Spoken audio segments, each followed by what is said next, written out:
Supongo que todos tenemos un libro, una historia o un cuento que desearíamos que alguien trasladara al cine. Y hasta te imaginas qué director te gustaría que lo hiciera, qué actores serían los protagonistas ideales.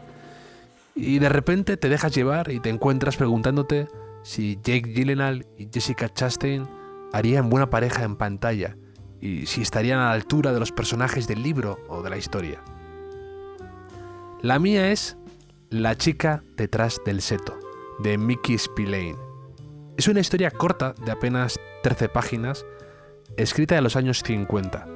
Mickey Spillane fue uno de los autores más conocidos de novelas pulp.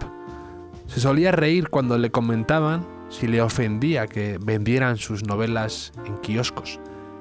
Y él sostenía que en el mundo hay más cacahuetes que caviar y que a la gente le gustan los cacahuetes. Él era un orgulloso cacahuete. Woody Allen en sus memorias habla de él sin parar como una de sus principales influencias y referentes.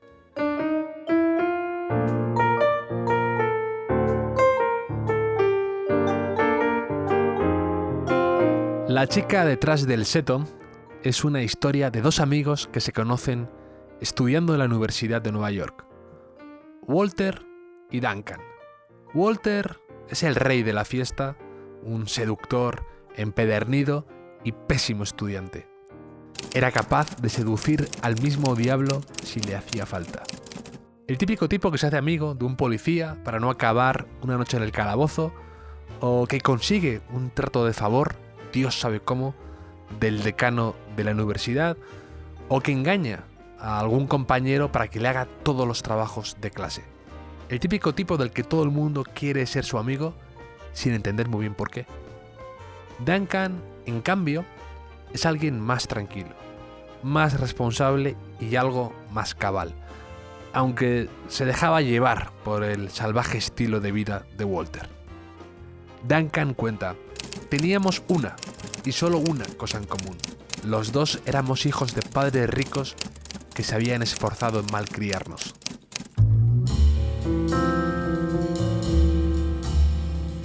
Durante el último curso de los dos amigos en la universidad, la bolsa se desploma. Es el crack del 29. Pánico en las calles, se acaban los años felices. Y el padre de Walter, arruinado de la noche a la mañana, se suicida. Su amigo Duncan le presta dinero y convence a Walter para acabar la carrera y graduarse juntos. Nada más licenciarse, Duncan se hace cargo de la empresa de su padre en Wall Street, llevándola con gran éxito. Un día de esos, recibe la visita de su amigo Walter. Una visita inesperada, o no tanto, porque, como siempre ocurre con Walter, consigue salir de ahí con un puesto de trabajo. Poco a poco, Walter se va convirtiendo en el niño prodigio de Wall Street.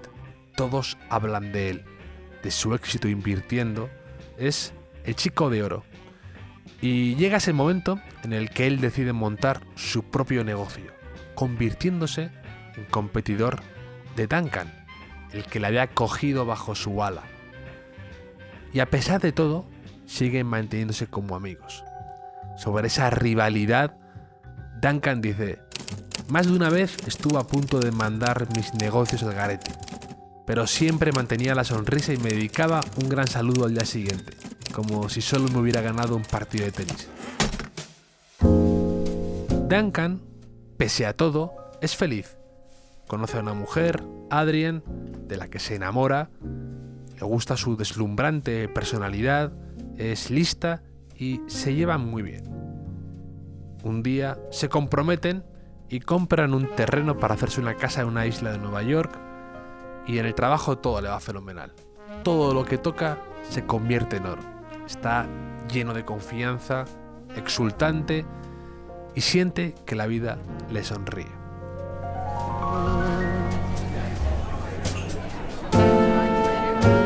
Un día salen a cenar y se apunta con ellos Walter.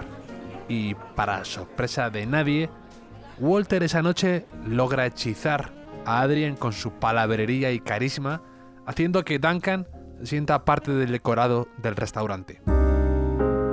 Adrien rompe su compromiso con Duncan y al cabo de unos meses se está casando con Walter.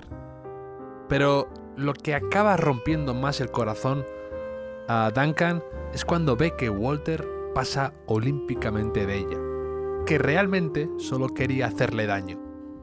Me odiaba por tener algo de lo que él carecía: felicidad. Era algo que él buscaba desesperadamente y siempre lo encontraba fuera de su alcance. Adrien enferma gravemente y al cabo de unos meses muere mientras Walter está por ahí en una fiesta. Y después del funeral se larga a Florida con una corista durante unos meses. Una mañana, Duncan está leyendo un informe financiero en el porche de su casa en la isla que había construido para Adrien, cuando ve a su vecina de la casa de enfrente. Es una joven guapísima que vive con su familia y siempre saluda desde el otro lado del seto que separa sus casas. Y entonces Duncan tiene una idea. Llama a Walter y le invita a pasar el fin de semana con él en su casa de la isla y enterrar así el hacha de guerra tras un tiempo distanciados. Se lo pasan bien los dos amigos, ven un combate de boxeo y comparten confidencias en el porche hasta que vuelve a aparecer fugazmente al otro lado del seto Evelyn, la vecina de Duncan, que le saluda con la mano muy efusivamente. Inmediatamente Walter cae fulminado. ¿Quién es esa chica? ¿Me la puedes presentar? ¿Cómo se llama? ¿Tiene novio? Y Duncan le va dando información con cuentagotas, dejando que cierto misterio envuelva la figura de Evelyn. Walter comienza a pasar más y más tiempo con él en su casa durante todo ese verano, solo para poder ver a Evelyn en la piscina, tomando el sol o saludándole siempre desde la distancia. Pasa el tiempo y con todos ya de vuelta en la ciudad, llega ese día en el que Walter, impetuoso y caprichoso como siempre, ya no aguanta más y decide presentarse en casa de la chica con la esperanza de enamorarla. Lleva todo el verano obsesionado, viéndola y fantaseando con un futuro con ella. Consigue su dirección de algún modo un tanto creepy, se presenta con el corazón galopando y en un puño, y cuando va a hablar con ella, resulta que la chica apenas sabe hilar dos frases seguidas con sentido. Tenía la belleza de una diosa y la mente de una niña de 8 años. La había idealizado tanto, desde el otro lado del seto, que para él era insoportable la sola idea de que no fuera perfecta, de que no fuera a imagen y semejanza de la fantasía que él se había creado en su cabeza. E incapaz de gestionar la decepción, Walter se suicida. Y Duncan brinda y sonríe. Su plan había funcionado. Esta historia me encanta por lo cruel que es, por la forma tan retorcida, imaginativa y sutil que tiene Duncan de vengarse, envenenando de expectativas a su amigo. Jugar con su mente hasta el punto de crear en él unas necesidades que no tenía. Como decía una protagonista de una obra de David Mamet, cuando alguien le decía que la venganza es un plato que se sirve frío: cariño, la venganza es como la langosta, es deliciosa, la sirvas fría o caliente. Y a la vez también es una pequeña fábula de nuestro tiempo, pese a estar escrita en los años 50. Cómo nos enamoramos de lo que no tenemos y cómo creemos que al otro lado del seto todo es mucho mejor, por no decir perfecto. En esta época de redes sociales siempre tendemos a idealizar la vida de los demás, la vida al otro lado del seto. Creemos que todos son más felices, más listos, más guapos, y más exitosos que nosotros.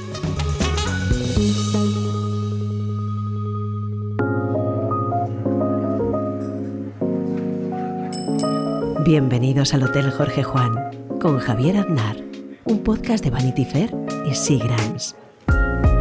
Sobre redes sociales, libros, expectativas e historias voy a hablar con mi invitado de hoy, con Xacobe Pato. Xacobe acaba de publicar sus diarios Seré feliz mañana y vamos a hablar de todas estas cosas mientras nos tomamos un agradable, refrescante y sí, chisporroteante Seagrams, cada uno al otro lado del seto. ¿Cómo estás, Xacobe? Hola, ¿qué tal, Javier? Pues aquí encantado de estar en tu hotel, por fin. Tenía muchas ganas. Dices en tus diarios Seré feliz mañana que lo que más te gusta de escribir diarios es que se parece bastante a estar siempre de viaje de hotel en hotel. Así que aquí estás en un hotel y para hablar de tus diarios. Pues sí, la verdad que sí, que es verdad que hay veces que escribo cosas de las que no me acuerdo y esa es una de ellas, pero sí, lo bueno de los hoteles además es que si estás a gusto puedes quedarte un día más y si no te puedes ir, entonces esa brevedad siempre es interesante.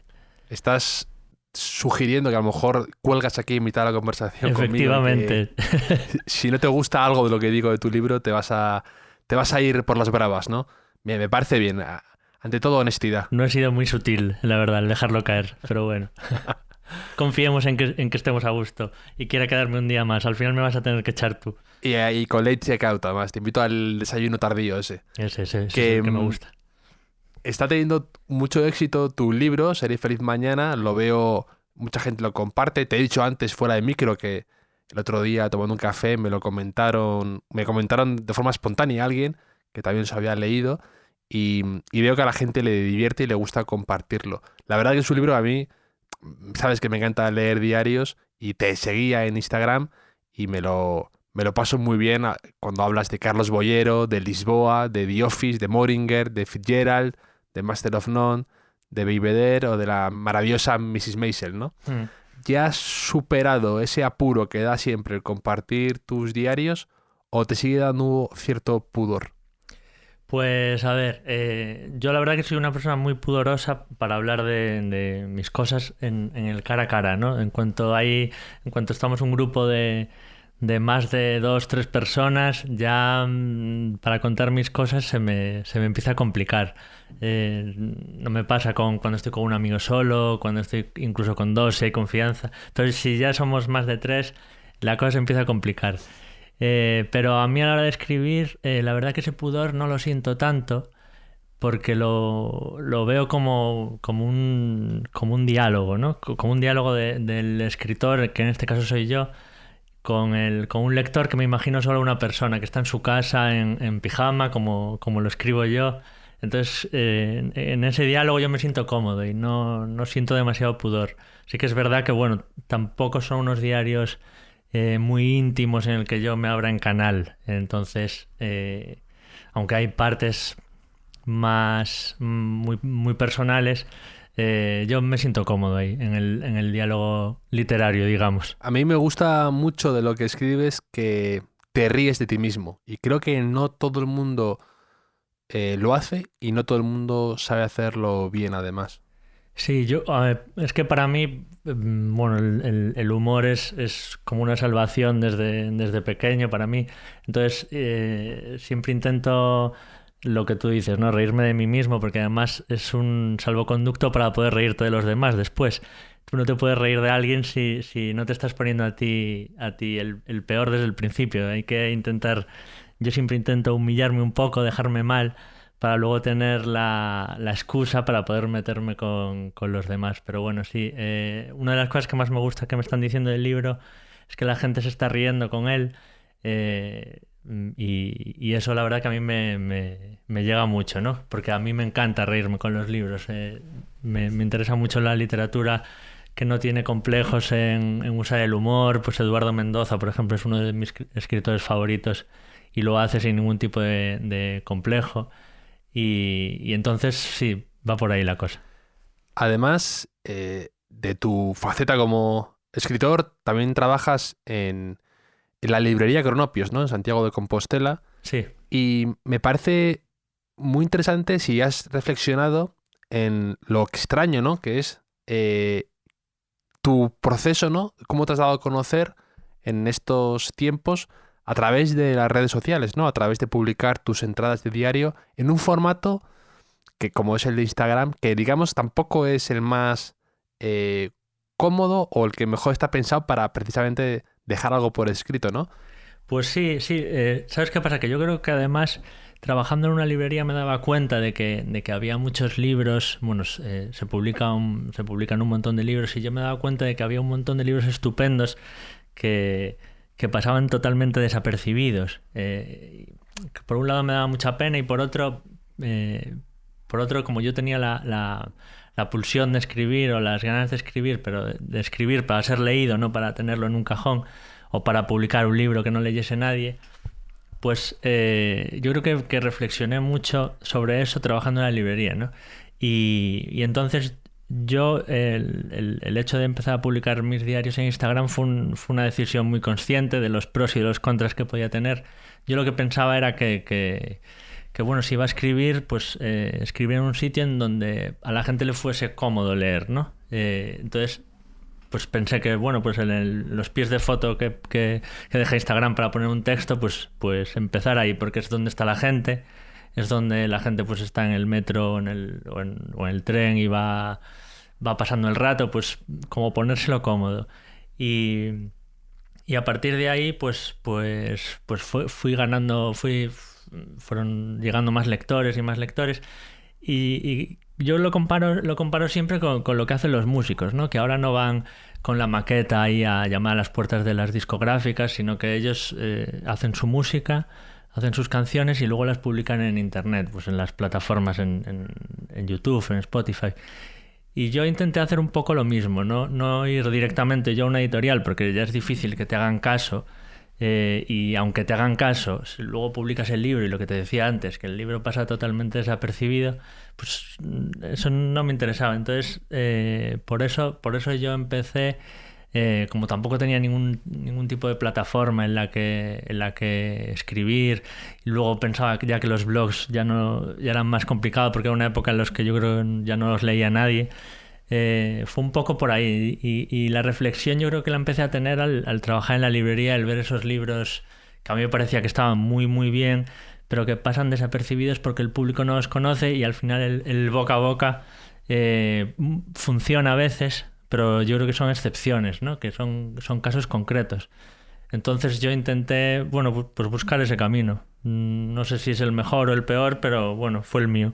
Me ha gustado mucho algo que has mencionado al principio, ahora cuando hablabas, que decías que tú escribías para que te leyeran, que no escribes para meterlo en un cajón, porque mucha gente me dice eso, ¿no? No, yo escribo pero para mí, o escribo, no lo comparto con nadie. Y eso, en el fondo, es escribir. Sí, no, porque para mí, por lo menos para mí, ¿no? Lo que te decía antes, para mí la literatura o la escritura, por no hablar de literatura, que parece una palabra así muy mayúscula. Alta literatura. La alta literatura, que es lo que hago yo, ¿no? Es un diálogo. Entonces, yo escribir para mí siempre lo he hecho, pero ahora quería hacer otra cosa. Y yo creo que cuando escribes para ti es una cosa totalmente distinta.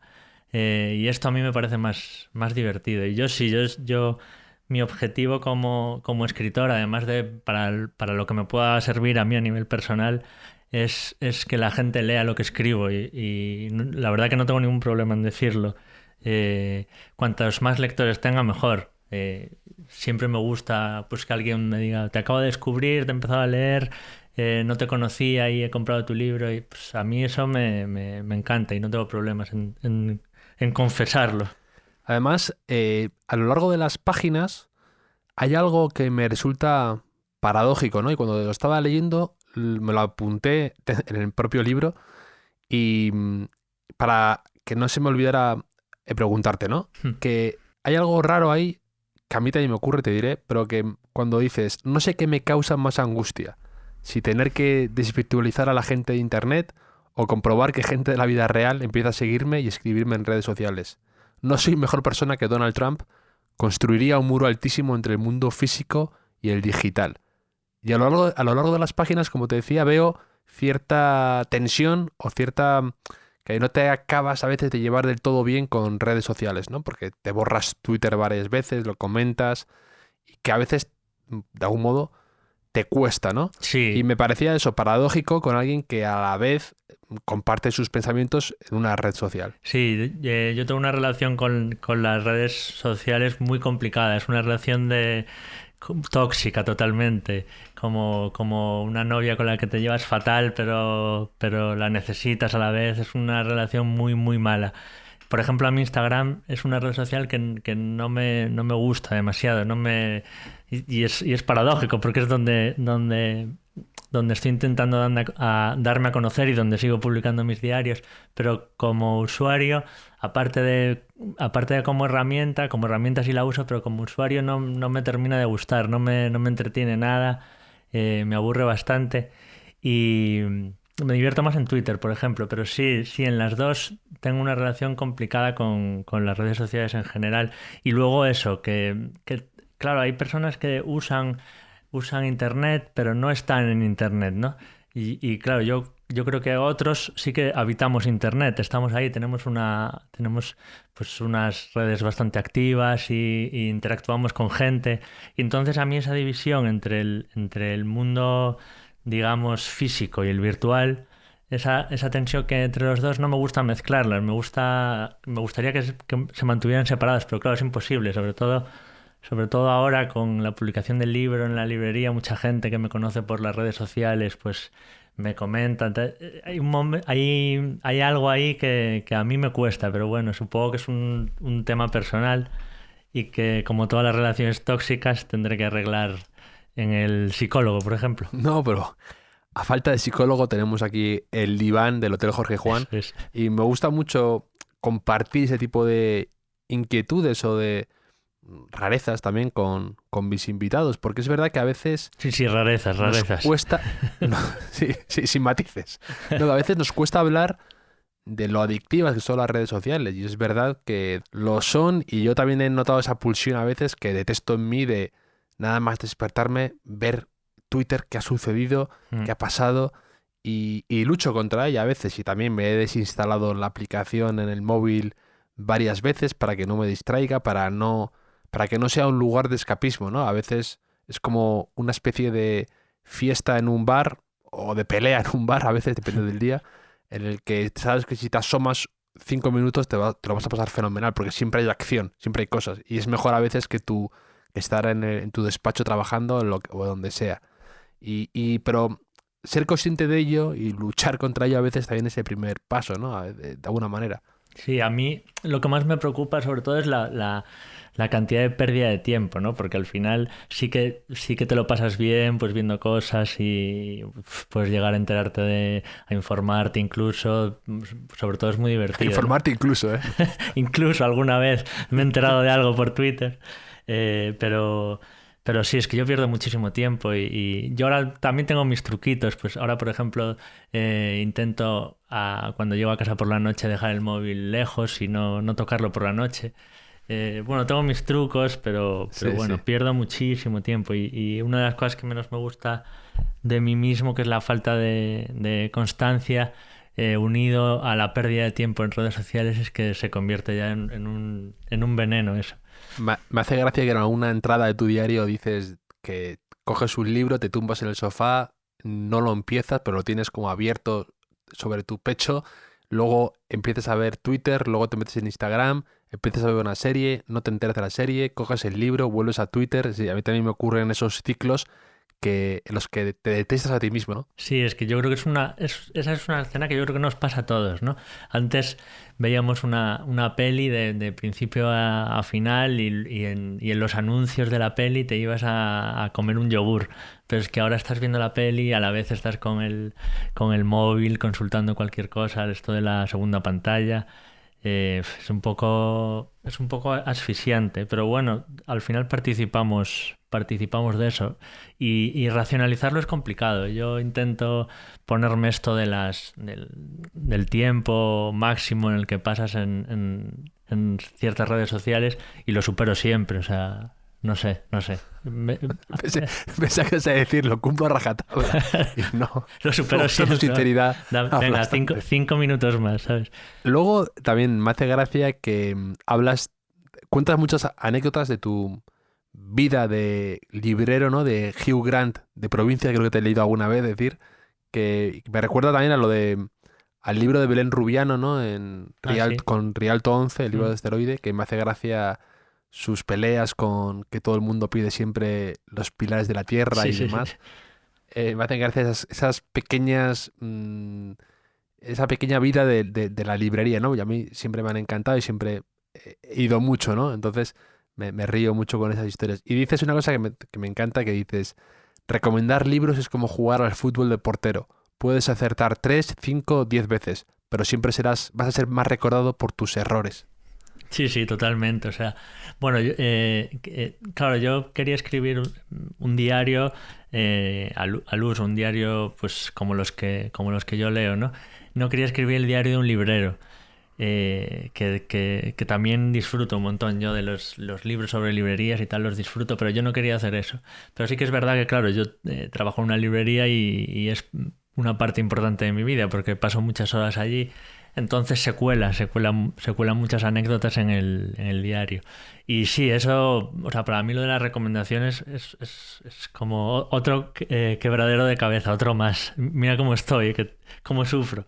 Pero sí, siempre que recomiendas un libro, pues si sale bien, pues nada, la persona que lo lee al día siguiente te dice que muy bien, o la semana siguiente, y que le recomiendes otro, porque ya que has acertado una vez, pues venga otro. Es como, por mucho que aciertes, siempre va a llegar uno malo y siempre te van a decir, pero que no sea como aquel que me diste aquella vez que se me caía de las manos. Y siempre te recuerdan eso al final, pues como los porteros, pobriños.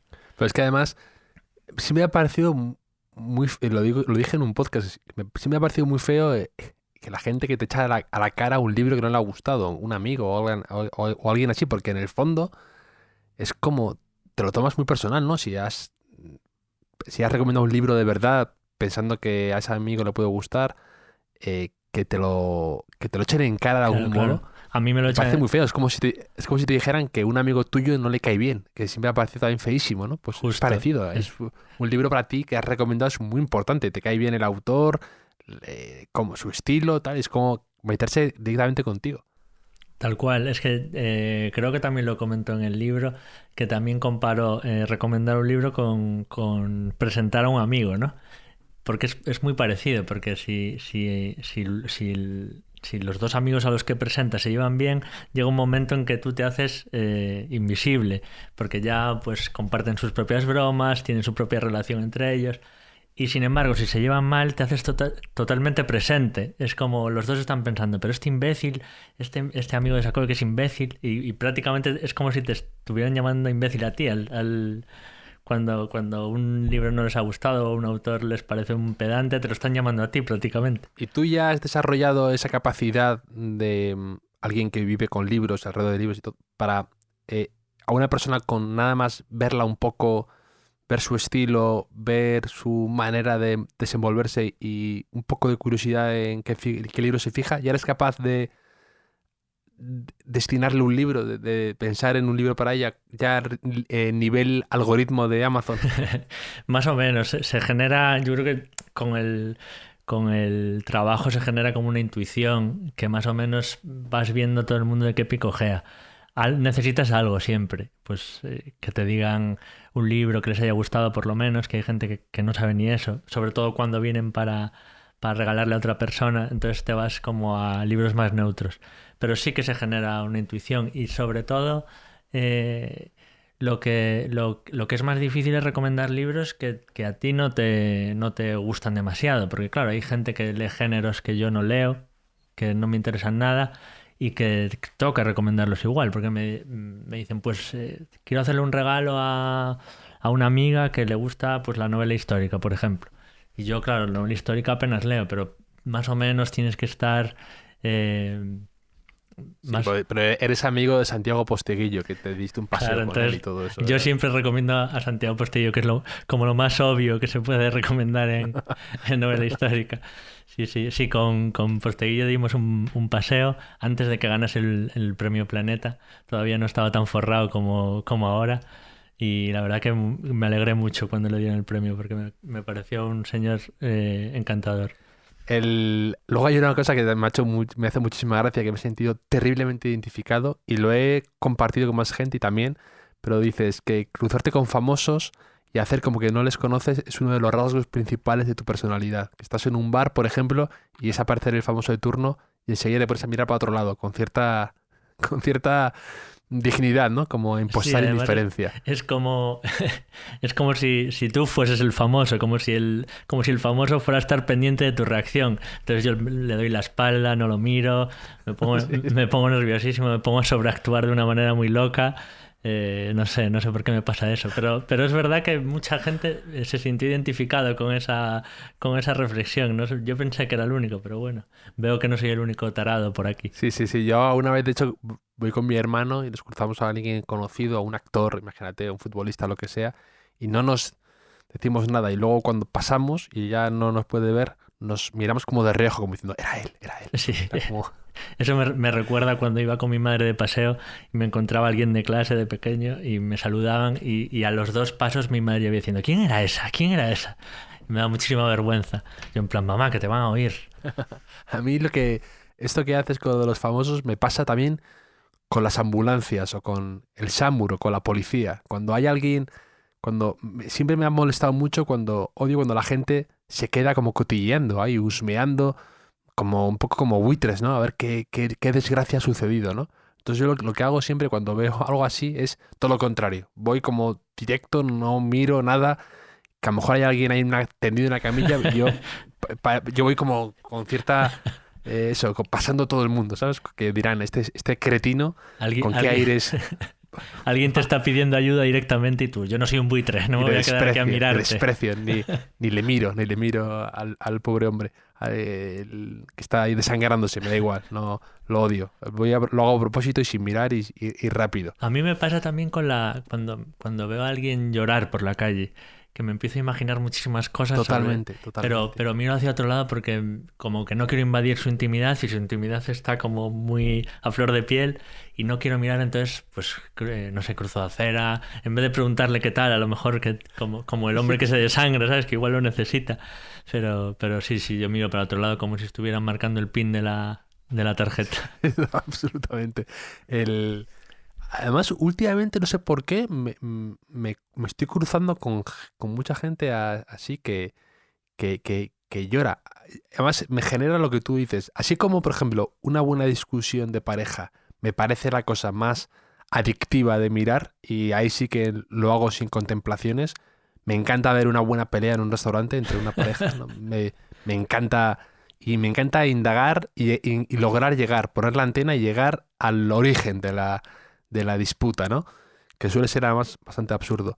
Pero eso sí que lo hago sin contemplaciones. Pero lo de ver llorar también me pasa lo mismo.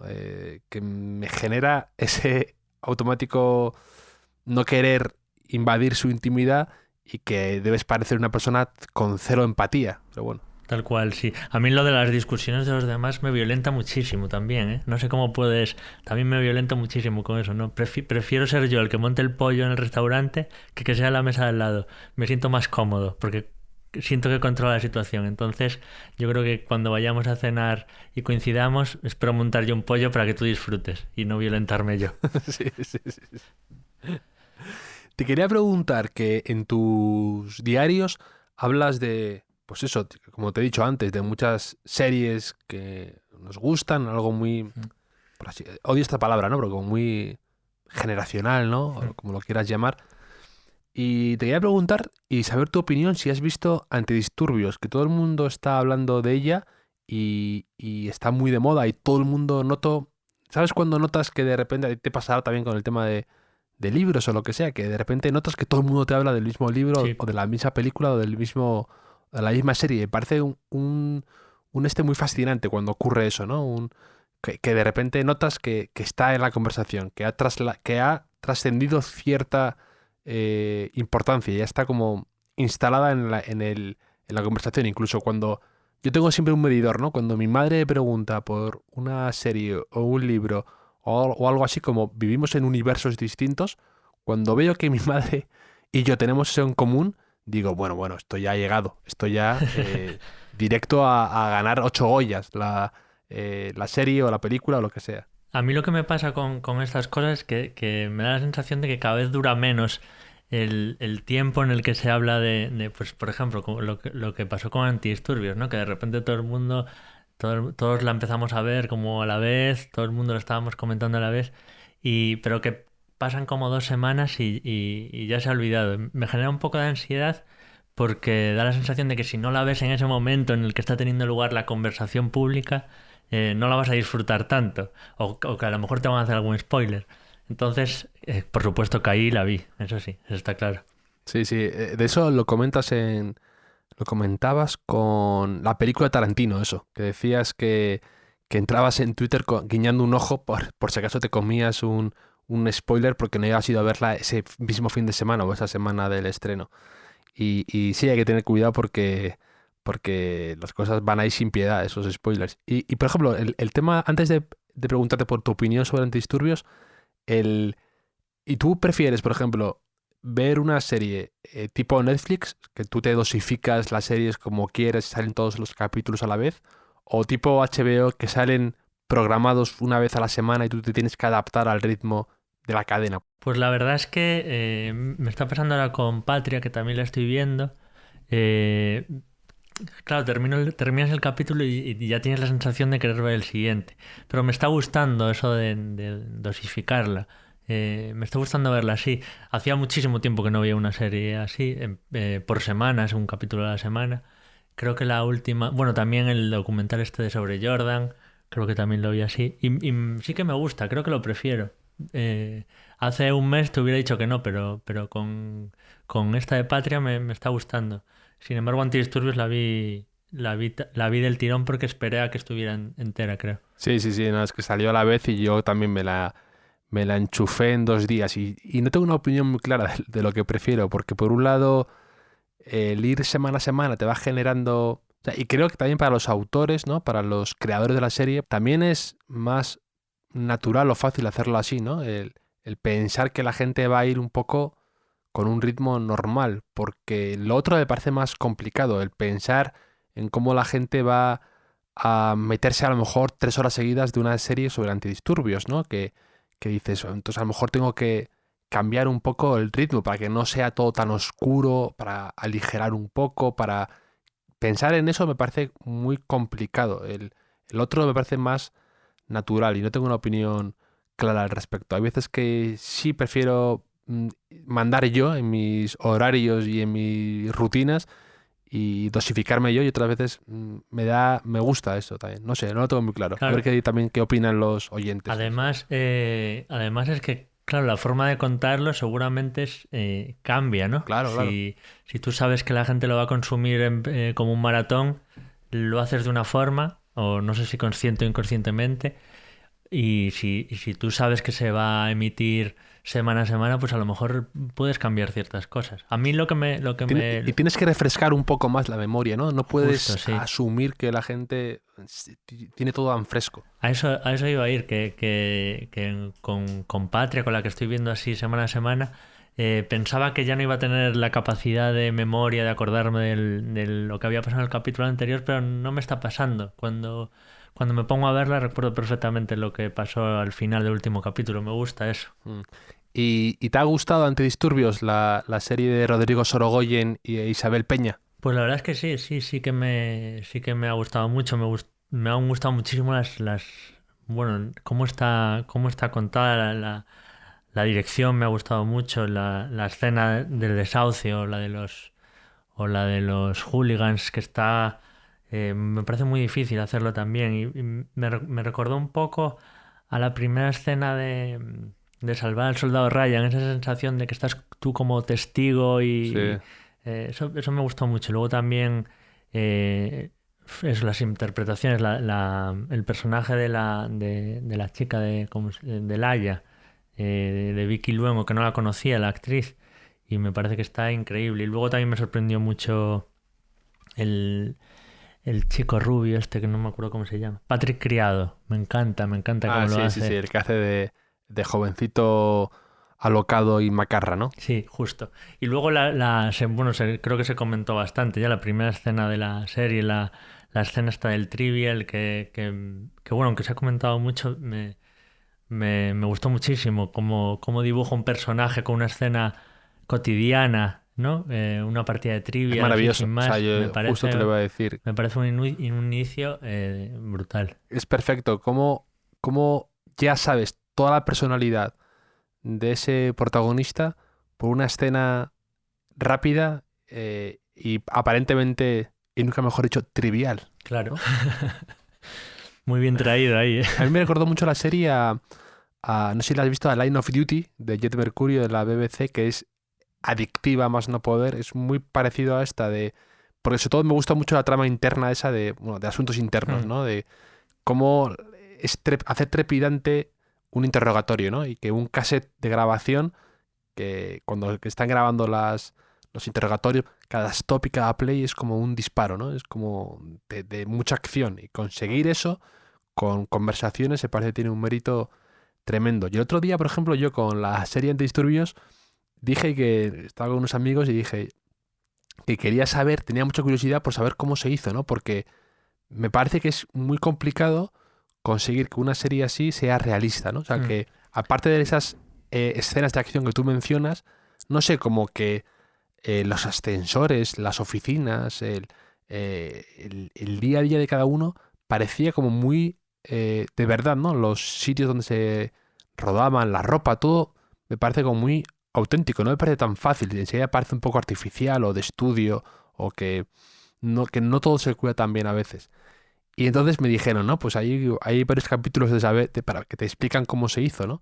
Y no lo he visto, porque digo, no quiero que se me estropee la magia. Y esto me ocurre con muchas cosas, ¿no? Y quiero saber cómo se hizo y a la vez no quiero saber cómo se hizo. Sí, a mí sí que me gustan siempre los making of.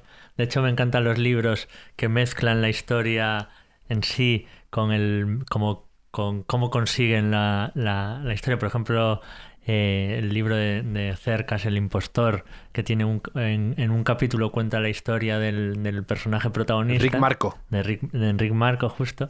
Y en otros capítulos es cómo él consigue hablar con él, con su familia, cómo mezcla su propia vida con la otra historia. Eso me gusta mucho, pero en el caso de Antidisturbios tampoco he visto el making of, y la verdad que en este caso tampoco me interesa mucho.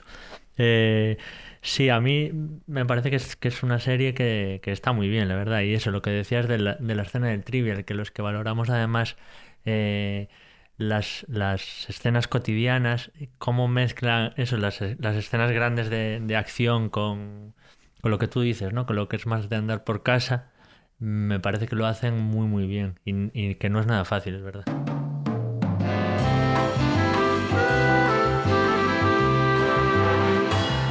Mientras nos ponemos un nuevo Seagram's tónica, cambiamos los hielos a las copas y abrimos esa tónica con ese sonido tan característico, lanzo esa pregunta que ha surgido antes con Sakobe para que me contéis vosotros, para que me cuentes tú que estás al otro lado, ¿qué preferís? Si ver las series seguidas del tirón, el binge watching famoso de Netflix, o preferís a la antigua, ¿no? Verlas de semana en semana, siguiendo el ritmo de la cadena. ¿Sois de los que vosotros os dosificáis y conocéis mejor vuestros horarios y queréis empezar y acabarla a lo mejor el mismo día, o os gusta ese ritmo de la serie poco a poco? Ya sabéis dónde me podéis encontrar, en las redes sociales, por mail, por paloma mensajera. Estoy siempre disponible al otro lado del seto. Y ahora seguimos charlando con Sakobe.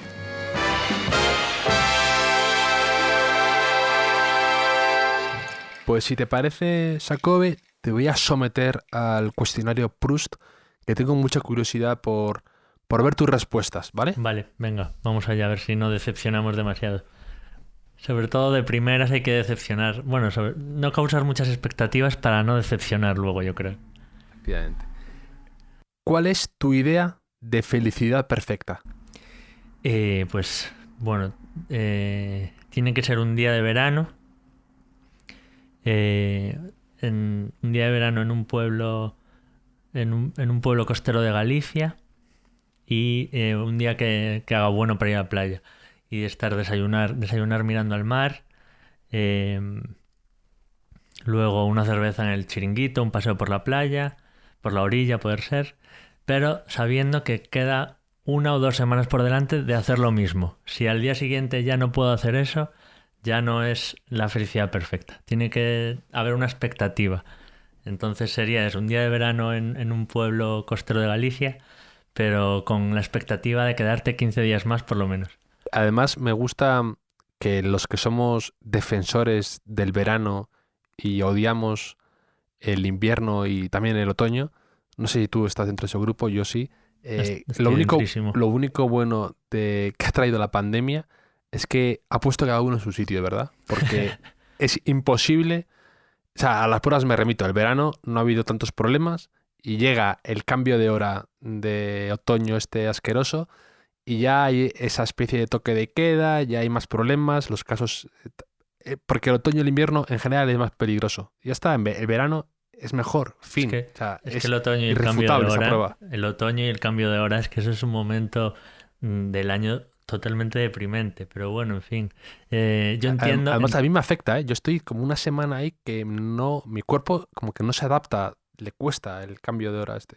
Yo puedo entender a los odiadores del verano en ciertas zonas, pues en pueblos de interior, por Andalucía, Madrid, lo puedo entender. Pero no puedo entender a gente que vive en Galicia por el norte que no le guste el verano. Es que es imposible. A ver, entiendo que, por ejemplo, donde vivo yo en Santiago, pues la lluvia tiene cierto atractivo, pues hace la ciudad, le da un color gris así muy con las piedras de la zona vieja muy, muy chulo, pero en 2 días lo ves eso ya, ¿sabes? Llega. Sí. Luego el verano, es que no se puede odiar aquí. Temperaturas suaves, buen tiempo, no sé. ¿Cuál es tu mayor miedo? Mi mayor miedo es, pues yo creo que la enfermedad y el sufrimiento de la gente a la que quiero, yo creo. Un rasgo que te desagrade de ti mismo.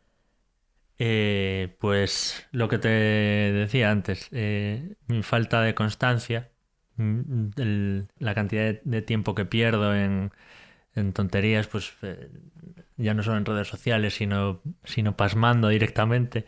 Eso me hace mucho daño. O sea, no estoy nada contento cuando siento que perdí 2 horas o toda una tarde. Me siento muy mal. ¿Y un rasgo que te desagrade de los demás? De los demás, casi más que míos. Pues mira, de los demás, me molesta muchísimo la falta de empatía. Pero la falta de empatía y la falta de... Dijo el que mira a otro lado cuando lloran delante de él. Pero en mí no me molesta, ahora me estás preguntando por los demás. La falta de consideración también. Y a todos los niveles, ¿eh?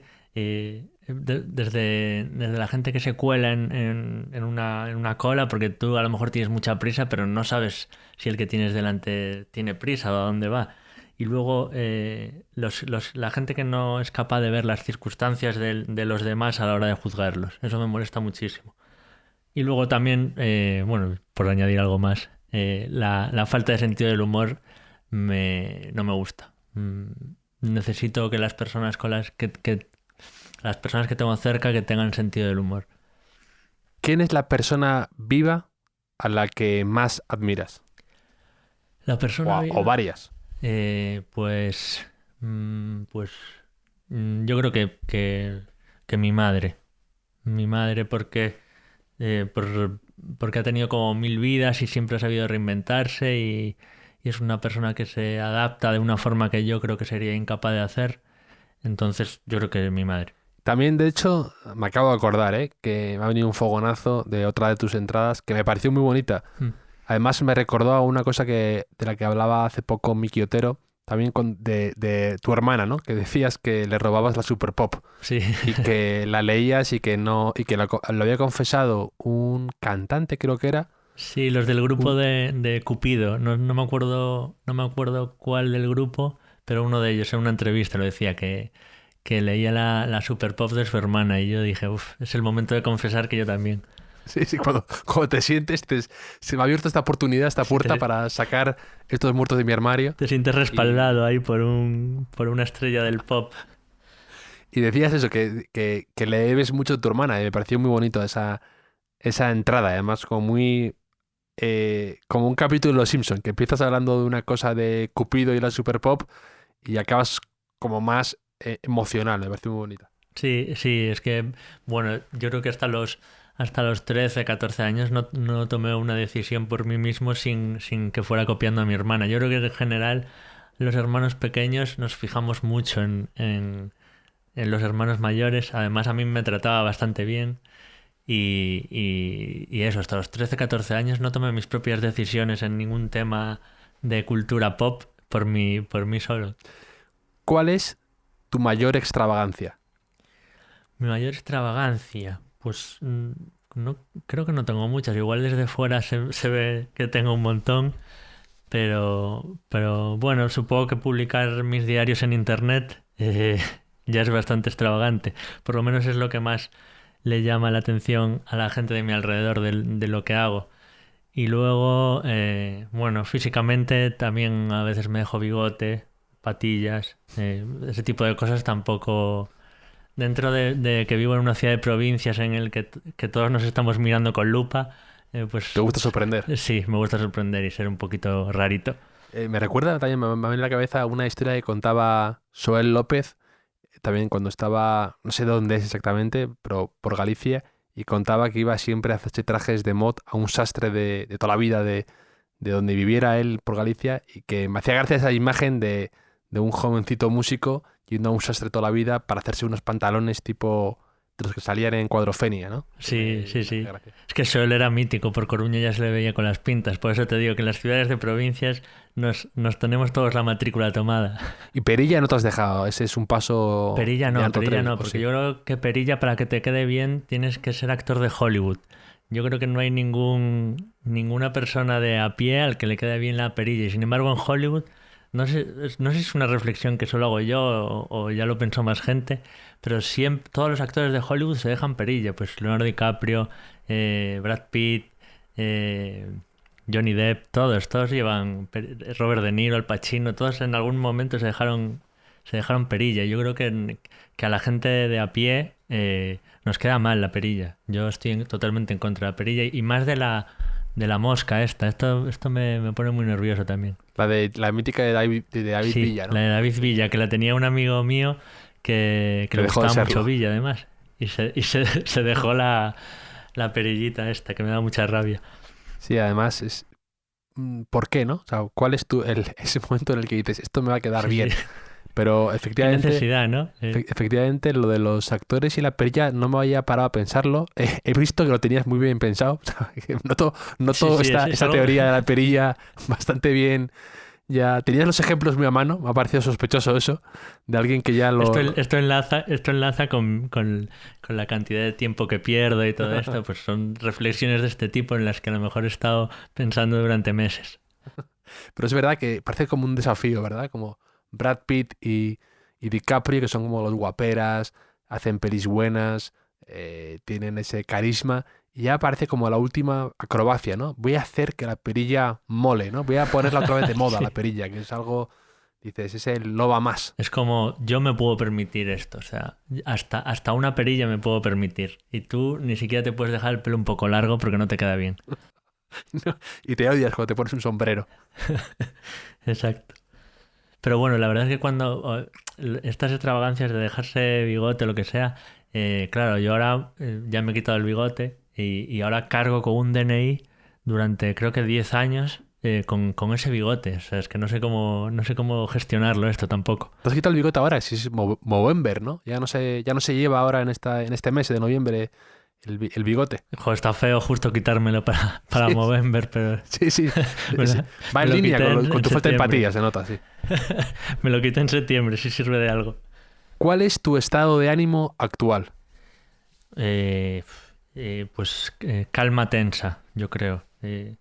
Yo creo que la gente me suele decir que transmito como tranquilidad, pero yo por dentro siempre me siento un poco incómodo en el mundo. Nunca estoy del todo cómodo.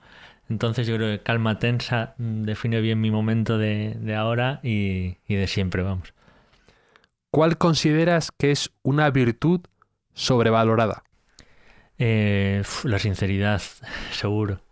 Sobre todo cuando no la has pedido, cuando no es solicitada. Sí, sí. Si yo pido tu opinión sincera, me la puedes dar. Si no, yo prefiero que me mientas, la verdad. No sé si la comparto en el libro, una frase de Enrique González que dice algo así como: pruebe a ser sincero durante todo un día y al final de la jornada se habrá quedado sin trabajo, sin amigos y sin pareja. Pues va por ahí la cosa. Yo creo que hay que mentir, por lo menos para no llegar a males mayores. Y aparte, aunque tú pidas a alguien tu opinión sincera, eso es como cuando vas a pedirte un café y lo pides caliente. No es hirviendo. Cuando es opinión sincera, es también un poco ligeramente sí, adulterada, matizada. ligeramente matizada. No quiero tu sinceridad sin filtros porque nadie lo necesita, ni tú ni yo. Sí, o sea, yo por ejemplo con el libro sí que me gusta saber lo que la gente opina y tal. Puedes opinar que el libro no te ha gustado y me lo puedes decir de una forma elegante sin herirme, ¿sabes?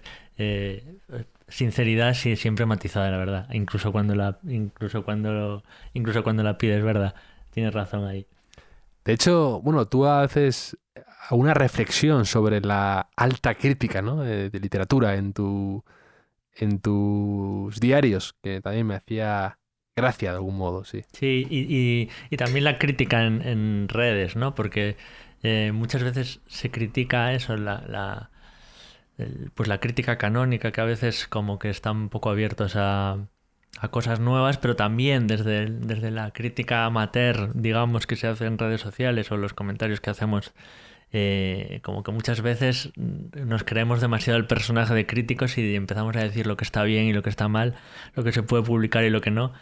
Y yo creo que no hay que tomarse tan en serio nuestro papel de críticos en Internet, ¿no? ¿Cómo se dice ahora? De prescriptor. Sí, sí.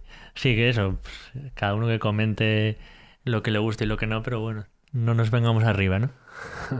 ¿Qué cualidad te gusta en un hombre y en una mujer?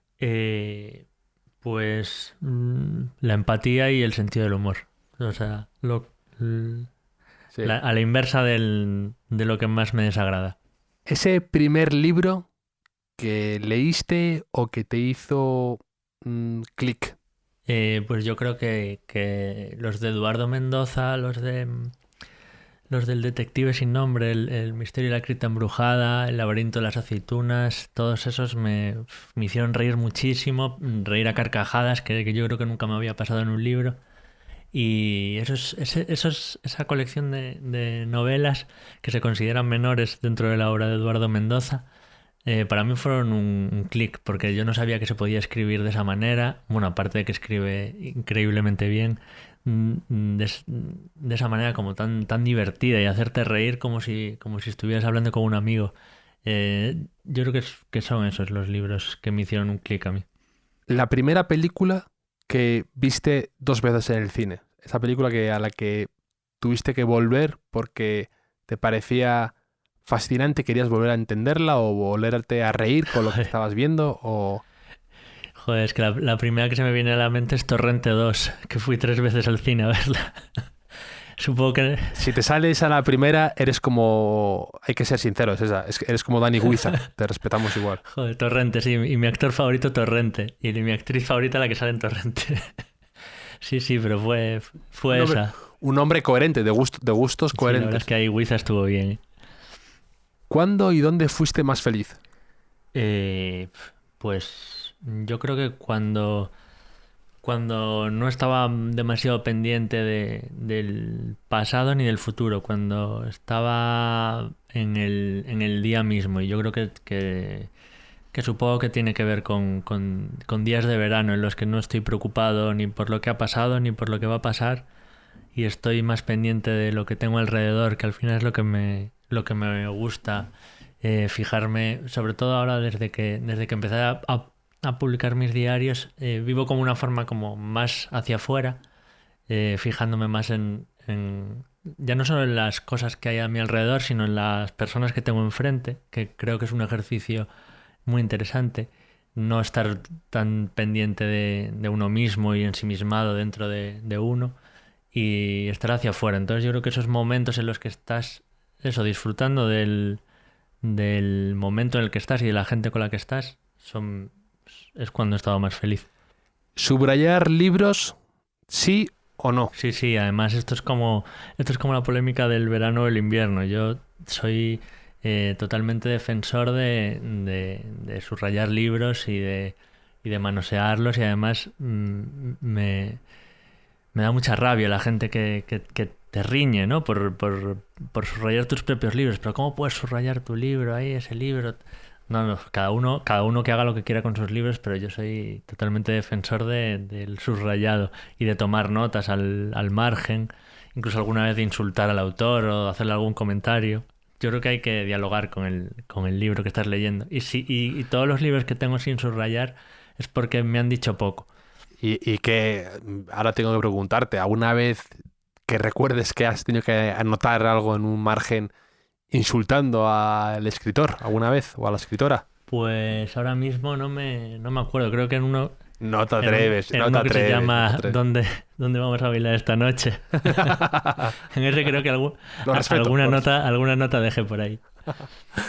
Y además luego lo ponías en la librería para que la gente lo viera cuando lo comprara, Efectivamente. seguro.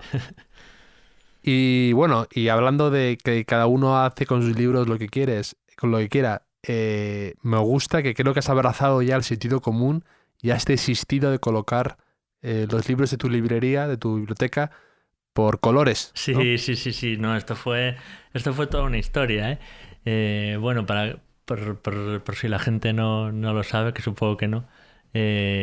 Yo coloqué los libros de mi estantería durante el confinamiento. Antes los tenía colocados por orden alfabético y de autores, pero durante el confinamiento, tengo que decir que la idea no fue mía, pero bueno, no me quiero quitar culpa.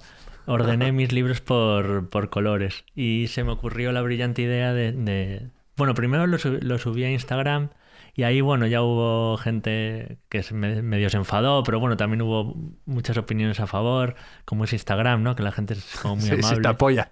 Sí, te apoya incluso cuando te equivocas. Aparte, me hace mucha gracia esto que dices, porque es verdad que una vez yo he compartido algo en Instagram y como es el happy place, Sí. te emborrachas de gloria y luego lo trasladas a Twitter y no funciona igual. No, Claro, a mí entonces me empezó a saber a poco, como a la hora de subirlo a Instagram me supo a poco las reacciones, entonces dije, venga, va, lo voy a poner en Twitter a ver qué pasa, pero bueno, no esperaba que se montara la que se montó, porque bueno, se hizo viral el tweet, Te diré pero a te unos diré que niveles yo muy fui, locos.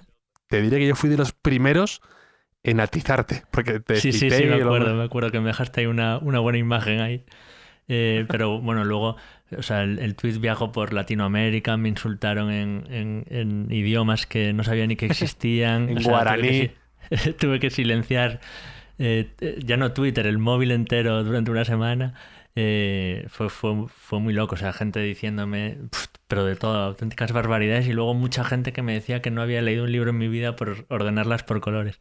¿Qué pasa? Que luego me hice fuerte, o sea, contra todas esas opiniones me hice fuerte y la mantuve durante muchísimo tiempo. Y hasta Solo por hicieron provocar. hasta hicieron un artículo en Vogue a raíz de esto, sobre eso, como una especie de debate, ¿no? De gente que estaba a favor de ordenarlos por colores y gente que no. Y entonces la chica que escribió el artículo me escribió para que yo me posicionara a favor de colocarlos por colores, y yo le dije que no, que yo no estaba a favor de... Aunque yo lo estuviera ordenados por colores, no estaba a favor. Pero ella me decía que es que no encontraba a nadie que se quisiera posicionar. Sí. Entonces Solo querías... tuve que hacer de tripas corazón y me metí yo ahí en esa guerra. Confesaste que solo querías empatar y jugar a l'enfant terrible. Exacto. Sí, pero al final ahí quedó el artículo en Vogue, yo defendiendo el orden por colores, el orden cromático. Lo compartiré porque es de Eva Blanco Medina y lo Sí. pondré en las notas del podcast para que la gente vaya a ese artículo. De hecho, hace poco yo publiqué uno en Vanity Fair hablando de esta otra moda que también me parece demencial, que es la de dar la vuelta a los libros, ¿no? Entonces, que sale todo como uniforme, como el color de las páginas, por así decirlo, ¿no? Y que hay muchos de decoración y mucha gente así que lo está empezando a poner. Y estas modas como la de, también, no sé si te acuerdas, al principio de los 90, que hubo esta moda que yo lo veía en el presentador del día después, algunos así que llevaban 2 relojes. Ostras, Entonces, no me acuerdo de me eso. parecen modas tan absurdas que enseguida me siento súper atraído por ellas, ¿no? Pero para comentarlas. Y lo vi hace poco en una casa y ya dije, esta es la mía. Y me acordé de tu incidente con las librerías de colores. Pero a raíz de ese artículo que publiqué hace un mes, me llama muchísimo la atención la gente cómo se enciende con el tema de las bibliotecas. Sí. O sea, que es un tema que genera muchísimo debate y muchísimas ganas de interactuar, me parece. De muy verdad curioso. llevamos ya muchos años en internet y joder, las he visto de todos los colores, nunca mejor dicho. Pero como esa, o sea, la que me cayó encima fue brutal. Bueno, como no era una cosa muy personal, pues me lo tomé con bastante humor. Pero bueno, o sea, insultos, mensajes privados, con una rabia que era la colocación de los libros en una estantería, ¿eh? Y me acuerdo con lo que dices de poner los libros al revés, que había como chiste en una librería, pusieron la zona de novelas de misterio así, que ahí lo puedo entender, como chiste para hacer una fotito, pero ordenarlos así me parece muchísimo peor que lo de por colores. Vamos, ¿dónde va a parar? No descargues la culpa, efectivamente. No te quieras ir de rosita ahora echando a los leones a los de las lomos al revés. Intento desviar la atención como puedo. ¿Qué talento te gustaría tener? ¿Qué talento? Pues un montón, la verdad. Me gustaría haber jugado mejor a fútbol, la verdad. Porque jugué hasta los 16 años o 17, porque ya no podía suplir mis carencias con mi físico, porque me quedé muy, muy flaquito. Y o sea, que me convertí en un jugador malísimo. Me hubiera gustado ser mejor, la verdad. ¿Cuál es tu bien más preciado? Mi bien más preciado, pues No me digas una cursilada de esas de mis amigos. Hola. No, quiero algo material, algo físico, algo tangible que puedas vender mañana en Wallapop. Pues mi bien más preciado es mi cuerpo, que mira, más físico que eso no puede haber nada. Mi cuerpo, que me funciona mal que bien hasta ahora. Yo creo que es mi bien más preciado, porque otras cosas yo creo que poquitas, la verdad. ¿No tienes alguna... Tú que te gustan mucho los libros, ¿tienes alguna edición rara o algo así que guardes con cariño? A lo mejor algún libro raro que encontraste, alguna edición antigua que te regalaron o algo así. Heredé de mi abuelo una edición de las obras completas de Jardiel Poncela, que la verdad que son muy, muy chulas, pero bueno, tampoco las he leído, entonces las uso un poco como pisapapeles. Pero tienen un color bonito, ¿no? Y te queda bien en la librería para Instagram, sí. Efectivamente, sí. Siempre algún like cae por las obras completas de Jardiel Poncela, que por cierto debería ponerme a leerlas ya y quitarme Twitter 15 días, por ejemplo. ¿Quiénes son tus diaristas favoritos?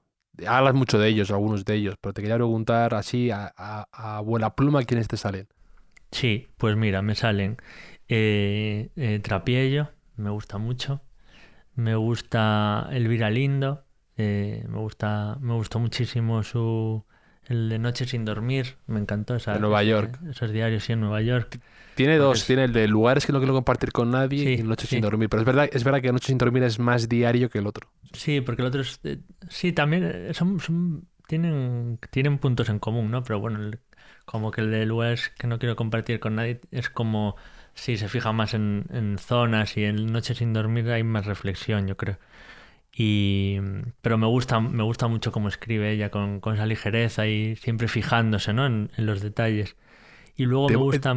te puedo preguntar si, por ejemplo, Sí, Manolito Gafotas, ¿notas que en la librería sigue circulando esos libros para niños y tal? En la nuestra poco, la verdad. Ya. Algunos se vende así de vez en cuando, pero no es tan de moda como cuando éramos pequeños nosotros. Es que era una No hay ese locura fenómeno, nosotros sí, de pequeño. en su día era un boom. Yo era mucho más de Manolito que de Harry Potter, por ejemplo. No hay comparación. Y luego... Los dos con gafas, pero no hay comparación, efectivamente. Luego, no sé si citar a Iñaki Uriarte, porque yo creo que es mi favorito, pero es que lo he citado tantas veces que un día me escribió un correo y para agradecerme que había recomendado sus diarios en no sé dónde. Y A mí también. Sí, también, qué bueno. Me mandó un correo, además, tipo Iñaki Uriarte, como muy sencillo, muy elegante y muy bonito. Además, Sí, como una entrada de sus diarios, ¿verdad? Totalmente. Pues el problema es que el otro día fui a la radio a hablar del libro y me preguntaron por si algún diario que recomendar y tal, y recomendé otra vez los de Iñaki Uriarte. Y entonces me volví a escribir y yo ya estoy pensando que este hombre debe pensar que estoy totalmente obsesionado con él y que no leo otra cosa que no sean sus diarios, que por otra parte prácticamente sería cierto todo. Pero bueno, creo que ya puedo empezar a citar a otros. Pues por ejemplo los de Renard, que creo que a ti también te gustan, me gustaron Me encantan, muchísimo. sí, sí. Y luego Y así además, uno más...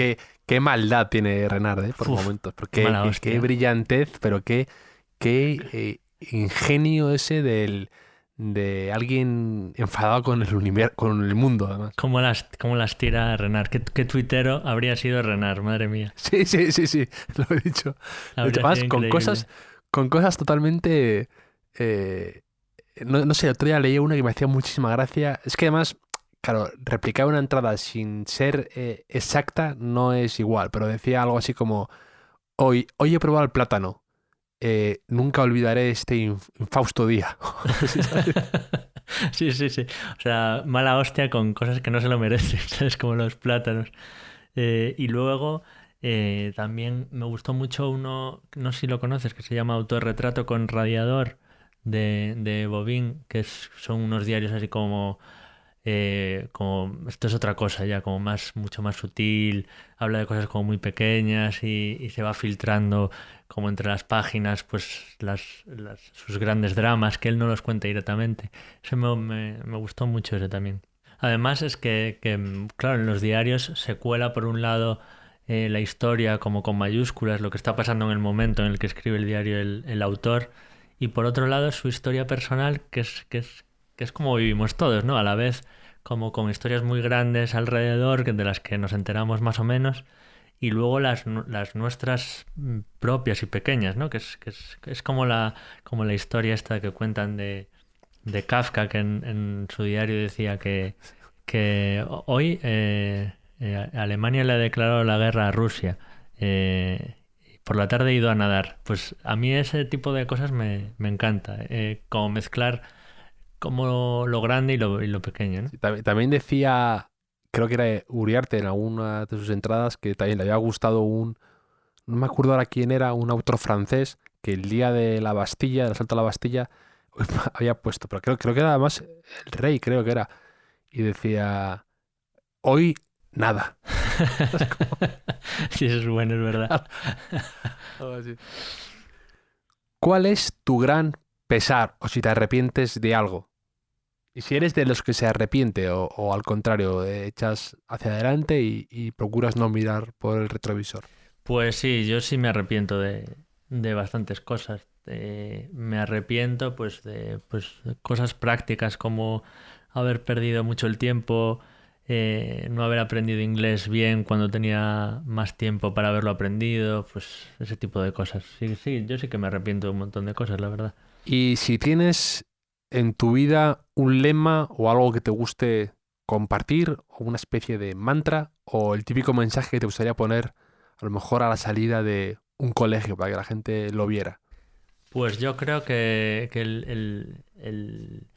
la cita introductoria que puse en los diarios, que es de Renard precisamente, que dice que no hay que hablar demasiado de la felicidad de uno, bueno, lo digo de memoria, sino que hay que confesarla como si fuese un robo. Me gusta mucho esa frase, yo creo que es un buen lema. No hay que enseñar demasiado tus cartas, sobre todo cuando son buenas. Sí. Cuando uno habla de su felicidad debe ser discreto y confesarla como si confesase un robo. Efectivamente, esa es, me encanta. Pues Jacobe, me lo he pasado fenomenal hablando contigo y hablando de Seré feliz mañana, que de hecho es una pequeña cita, ¿no? De la canción de Carolina Durante, sí, ¿no?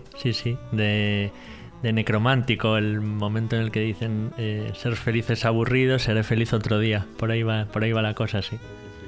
Pues me lo he pasado fenomenal contigo y creo que ha sido una conversación de lo más divertida y efervescente. Me gusta charlar contigo más, nunca habíamos hablado, más allá de algún mensaje privado, pero ha sido una conversación de lo más grata. Así que te agradezco el tiempo y nada, y que no puedo dejar de recomendar tus diarios. Nada, la verdad que ha sido un placer. Yo te agradezco mucho que me hayas invitado a tu hotel, y ahora lo que sí que te voy a pedir es que me dejes pasar un par de noches más gratis, a ver qué te parece. Haremos una excepción y te daremos un par de noches aquí en el hotel. Bueno, encantado. Muchísimas gracias.